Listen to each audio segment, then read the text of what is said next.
আর বলুন। আমরা আপনার কথা পরিষ্কার শুনতে পাচ্ছি। সিএসএ।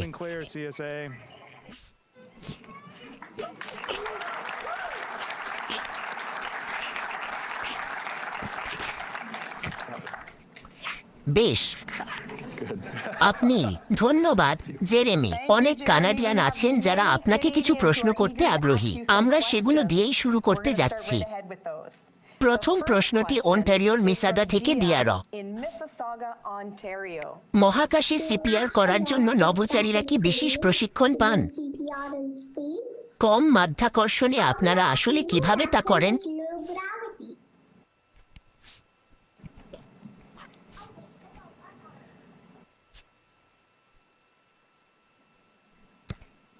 এই প্রশ্নটার ব্যাপারে আমাকে একটু সাহায্য করুন। এটা কি সিপিআর প্রশিক্ষণ নিয়েছিল? আমি কি এটাই ধরতে পারলাম?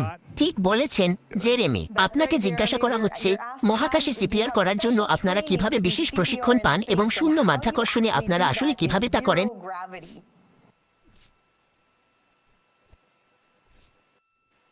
হ্যাঁ, এটা একটা দারুণ প্রশ্ন, কারণ আমরা এখানে সম্পূর্ণ একা, মাত্র 4 জন, এবং যদি আমাদের কখনো এটা করতে হয়, আমরা অবশ্যই পরিকল্পনা করতে চাই। আর তাই আমরা এখানে আসার আগে পৃথিবীতেই এ নিয়ে কথা বলেছি, এবং এই সপ্তাহে আমাদের একটি পরীক্ষা ছিল আসলে সেই কৌশলগুলো পরীক্ষা করে দেখা। এবং ক্যাপসুলের ভেতরে আমাদের প্রায় 3টি ভিন্ন জায়গা আছে যেখানে আমরা এটা করতে পারি। সম্ভবত একটা আছে যেটা আমি আপনাকে ক্যামেরা ভিউতে দেখাতে পারবো, যদি আমি রিডকে এদিকে স্লাইড করে আনি। আর তাই আমাকে যা করতে হবে তা হলো নিজেকে সাপোর্ট দেওয়া এবং তাকে কোনো কিছুর সাথে ঠেকিয়ে রাখা। আর তাই যদি আমি আমার পিঠটা এখানে রাখি, আমরা দেয়ালটা নতুন করে সাজিয়েছি। আর রিড এখানে, আমি ওকে ধাক্কা দিতে পারি। তো মহাকাশে এটাই আমাদের সিপিআর এর অন্যতম একটি উদ্দেশ্য। এটা আসলে সেরাটা নয়, কিন্তু ক্যামেরায় শুধু এটাই দেখা যাচ্ছে।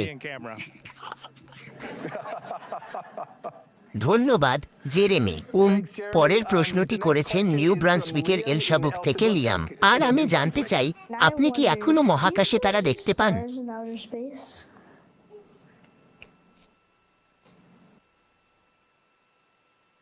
হ্যাঁ, আমি আসলে আজকেই আমার ক্রু মেটদের সাথে এই বিষয়ে কথা বলছিলাম। আমি অবশ্যই মহাকাশে তারা দেখেছি এবং আমি বলছিলাম যে আমি যতটা ভেবেছিলাম তত দেখিনি। তো রিড, এখন চাঁদ এবং পৃথিবীতে সূর্যের এত বেশি আলো পড়ছে যে মাঝে মাঝে তারা দেখা কঠিন হয়ে যায়।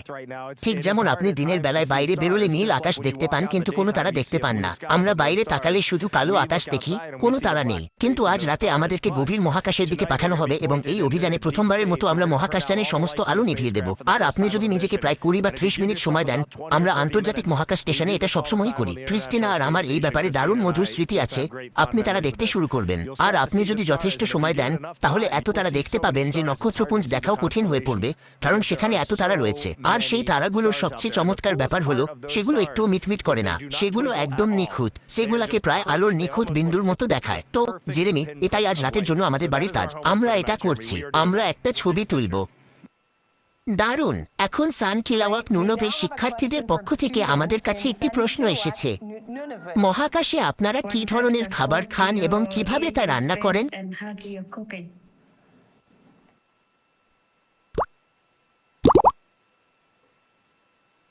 হ্যাঁ, তো আমি এখানে মাত্র কয়েকদিন হলো মহাকাশের খাবার খাচ্ছি, কিন্তু ক্রিস্টিনা, সে প্রায় 1 বছর মহাকাশে ছিল। সে অনেক মহাকাশের খাবার খেয়েছে। তাই আপনাদের দেখানোর জন্য আমাদের কাছে এখানে কয়েকটি জিনিস আছে। ক্রিস্টিনা, তুমি কি আমাকে সাহায্য করবে? অবশ্যই, চলো দেখি আমরা কি বের করব। তো আমার রাতের খাবার, এটা জেরেমির রাতের খাবার। আর মহাকাশে আমাদের সব খাবার কোনো না কোনো ধরনের ব্যাগ থেকে খেতে হয়, যেমন প্লাস্টিকের ব্যাগ বা ছোট ধাতুর ব্যাগ, কারণ আমাদের অনেক খাবার আবার ভিজিয়ে নিতে হয়। এটা আসলে শ্রিম্প ককটেল, আর এটা ইতিমধ্যেই ভিজিয়ে নেওয়া হয়েছে। তাই আমরা এতে জল যোগ করেছি এবং চিংড়িগুলো জল শুষে নিয়েছে। আর এটা খেতেও বেশ সুস্বাদু। এটা এমন একটি খাবারের উদাহরণ যা এখনো ভিজিয়ে নেওয়া হয়নি।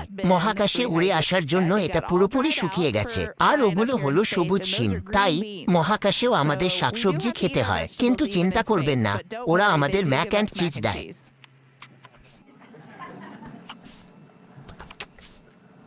Nous avons maintenant une question dans la salle. Émilie. Bonjour Jérémy, je m'appelle Émilie et je viens Saint-Bruno au Québec. Sur la Terre, on voit parfois un croissant de lune.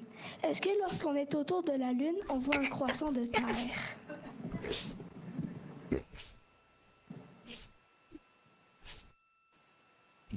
এবং সেই প্রশ্নের উত্তর দেওয়ার আগে আমাকে একটু পেছনে যেতে হবে। এই যে ম্যাপেল সিরাপ যেটা আমরা আজ দুপুরে খুলে খেয়েছি, তো আজ আমাদের সাথে একটুখানি কানাডা ছিল এবং আমি এটা আমার সহকর্মীদের সাথে ভাগ করে নিয়েছি আর আমার মনে হয় তারা এটা উপভোগ করেছে, তাই এটা দারুণ ছিল। Pour les questions, en fait, oui, on voit des croissants de la Terre et c'est quelque chose d'incroyable pour moi. Par exemple, la journée avant TL lunar injection. le translunar injection, quand nous sommes réveillés, on a vu un Déméter. Première. La première fois, j'ai vu quelque chose de magnifique comme ça. Et pendant cette journée-là, on a vu la Terre au complet et on a vu la Terre noire. দৃষ্টিকোণ থেকে অনন্য প্রশ্নটা ছিল, আমরা কি মহাকাশে থাকাকালীন অর্ধচন্দ্রাকৃতির চাঁদের মতোই একটি অর্ধচন্দ্রাকার পৃথিবী দেখতে পাবো? এবং বাস্তবতা হলো আমরা দেখতে পাই এবং আমরা সবই দেখেছি। আমরা অর্ধেক পৃথিবী, আংশিক অর্ধচন্দ্রাকার পৃথিবী দেখেছি, আমরা একটি অন্ধকার পৃথিবী দেখেছি। এবং যখন আমরা টিএলআই এর জন্য জেগে উঠলাম, আমরা দেখলাম যেন আকাশে সকালের নাস্তার জন্য একটি বাটির মতো পৃথিবী বসে আছে। এটা সত্যি সত্যি অনন্য ছিল। ধন্যবাদ জেরেমি। পরের প্রশ্নটি করেছেন আলবার্টার এডমন্টন থেকে জোয়েল। আপনি কানাডা, আইসল্যান্ড এবং লুনার স্যাম্পল ল্যাবরেটরি ফ্যাসিলিটিতে চন্দ্র ভূতত্ত্বের প্রশিক্ষণ নিয়েছেন। চাঁদের এমন কোনো ভূমিরূপ আছে কি যা কাছ থেকে দেখার জন্য আপনারা বিশেষভাবে আগ্রহী?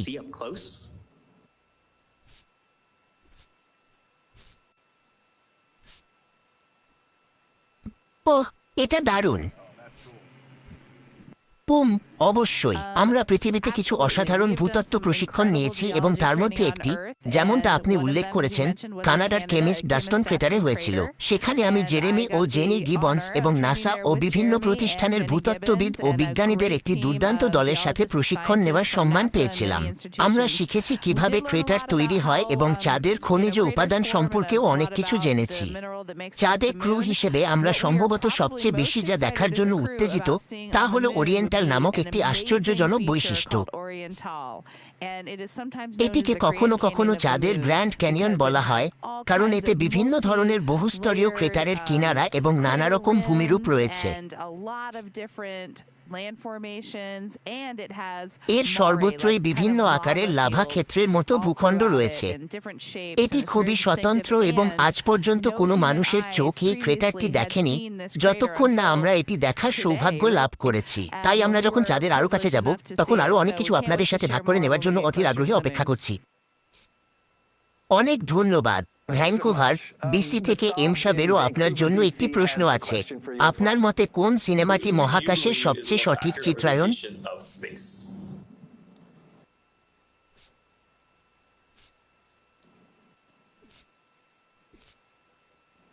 আচ্ছা, অনেক চমৎকার মহাকাশের সিনেমা আছে।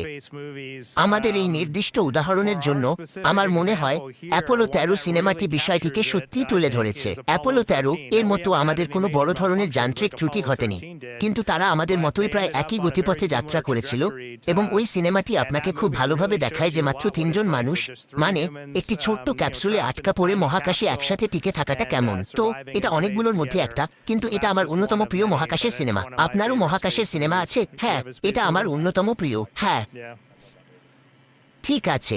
আমাদের আরেকটি প্রশ্ন আছে জেরেমি এই ঘর থেকে। আমি অ্যাডিলেড, অটোয়া, অন্টারিও থেকে। মহাকাশে যাওয়ার প্রস্তুতিতে আপনার পরিবার আপনাকে কিভাবে সাহায্য করেছে, আর আপনার বাচ্চারা কি স্কুল থেকে ছুটি পায়?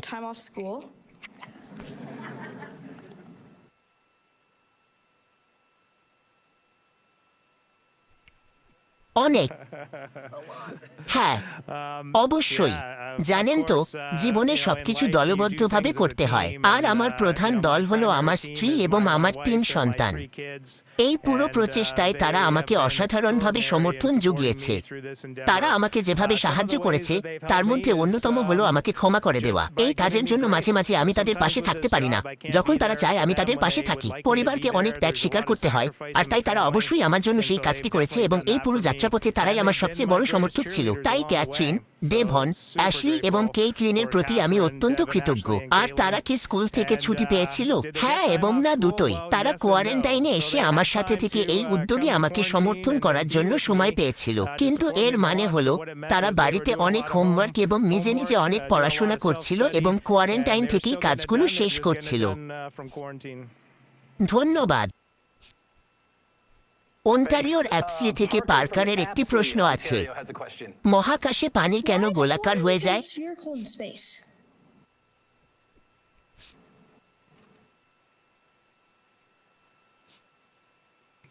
আসলে আমার 3জন সহকর্মী আন্তর্জাতিক মহাকাশ স্টেশনে বেশ কিছুদিন ছিলেন, আর তাই তারা পানি নিয়ে অনেক খেলাধুলা করেছেন। আজ দুপুরে তারা আমাকে এই বিষয়ে শেখাচ্ছিলেন। আচ্ছা, আমি বরং রিডকে দিয়েই আপনাকে সেই টিউটোরিয়ালটা দেওয়াই যেটা সে আমাকে এইমাত্র দিয়েছে। ওহ, আমাকে বলতে দিন। আচ্ছা, এখানে আপনারা গোলাকার বলগুলো দেখতে পাচ্ছেন যেগুলো আমি এইমাত্র কেবিনে ছেড়ে দিয়েছি। একটা আসছে, ঠিক আছে রিড। ওখানে আরেকটা যাচ্ছে, কিন্তু আসলে এটা হলো পৃষ্ঠটান। আপনি যদি কখনো আপনার আঙুলের উপর এক ফোঁটা পানি দেখেন, যদিও মহাকাশে এটাকে আপনার আঙুলের উপর একটি উত্তল ফোঁটার মতো দেখায়, সেই পৃষ্ঠটানের চারপাশ জুড়ে কাজ করে। তাই এটি একটি নিখুঁত বুদবুদ তৈরি করে, কারণ এর উপর কাজ করার মতো কোনো মাধ্যাকর্ষণ নেই। আর তাই এটি এই নিখুঁত গোলকের আকারেই থেকে যায় এবং এটি আসলে একটি লেন্সে পরিণত হয়। আর আজ সকালে আমরা হাসছিলাম কারণ আমরা জেরেমির মুখটা উল্টো বা সোজা করতে পারছিলাম। আর এটা বেশ আশ্চর্যজনক। মহাকাশে জল নিয়ে খেলা করাটা বেশ মজার। ভিক্টর আমাদের এই নোংরা পরিষ্কার করার জন্য একটা তোয়ালে পাঠাচ্ছেন। এই প্রদর্শনের জন্য ধন্যবাদ। এবার আমরা ক্যালগারি, আলবার্টা থেকে জ্যাকসনের কাছে যাচ্ছি। আপনি আর্টেমিস 2 মিশনে কিভাবে এলেন? Artemis 2 mission.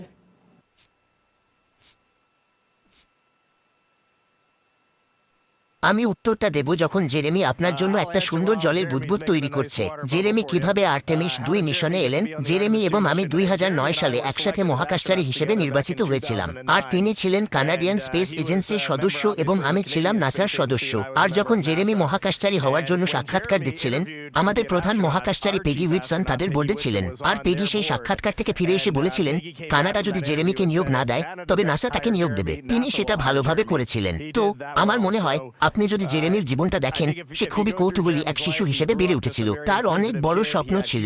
অনেক দিন আগে সে একটা বিশ্বকোষে নীল আর্মস্ট্রমের চাঁদে হাঁটার একটা ছবি দেখেছিল এবং সেটা তার কৌতূহল ও কল্পনাকে জাগিয়ে তুলেছিল। আর সে সবসময় মানুষকে বলে যে যখন আপনার কোনো স্বপ্ন বা আকাঙ্ক্ষা থাকে, তখন সবচেয়ে গুরুত্বপূর্ণ বিষয় হলো আপনি মানুষকে সেটার কথা বলবেন, সেটা নিয়ে কথা বলবেন। কিছু মানুষ হয়তো বিশ্বাস করবে না যে আপনি এটা করতে পারবেন, কিন্তু আপনি জানেন যে আপনি এটা করতে পারবেন। আর আপনি যত বেশি এটা নিয়ে কথা বলবেন, তত বেশি মানুষ বিশ্বাস করতে শুরু করবে যে আপনি আপনার স্বপ্নকে সত্যি করতে পারেন। আর জেরেমি ঠিক তাই করেছিল। তাই সে তার গাছের উপর বানানো ঘরটিকে একটি মহাকাশযানে পরিণত করে এবং রয়্যাল কানাডিয়ান এয়ারফোর্সে একজন ফাইটার পাইলট হয়। এরপর 2009 সালে সে কানাডিয়ান স্পেস এজেন্সিতে যোগ দেয় এবং বাকিটা তো ইতিহাস।